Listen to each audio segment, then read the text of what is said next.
Hi, my name is Grant Moffitt, and today I will be teaching you how to do a proper deadlift. First, you want to start by getting your shins next to the bar. You want to get your feet shoulder width apart, and you want to make sure that your shins are in a good square alignment with the bar, because if they are not, the bar will be uneven and you will end up hurting your back or not being able to lift the weight. After you get your shins lined up, you want to make sure you get your hands in the proper placement. There will be two ring-like smooth parts of the bar, and that's where you put each one of your pinkies.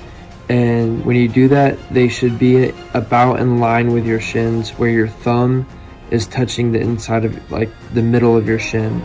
And that way, when you go up, you're not putting any strain on your shoulders, and you're not putting very much strain on your back, and that gives you the optimal amount of space to be able to pull up the weight.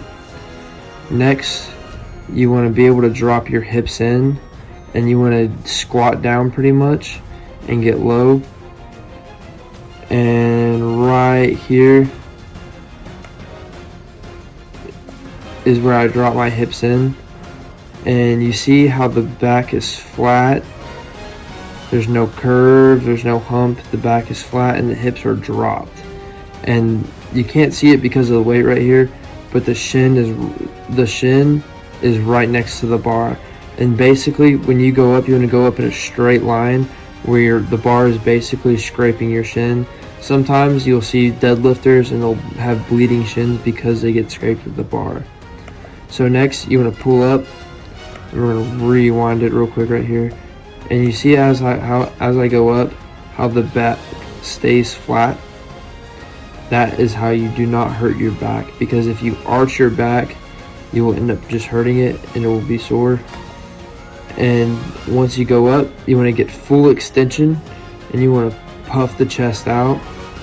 And then after that, you can drop the weight back down and go for your second rep. And right before you go for your second rep, you want to notice how I got back in that starting position with a nice flat back. I got my hips nice and down, and then I got that bar back against my shins. All right, and then I'm gonna lift it back up again. And one very important tip is right before you go up, you want to breathe in all the air you can, and you want to push your abs out. And by pushing your abs out, that's going to keep your core nice and tight, and that's going to keep you from dropping the weight before you can get fully extended, and that's going to keep you from hurting your back or pulling your hamstrings or pulling your glutes.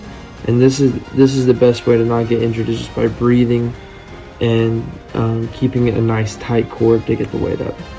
All right, and then you drop it, and then when you're done, most people, we use belts when we lift, and you get your belt undone and you breathe and you get ready for your next set.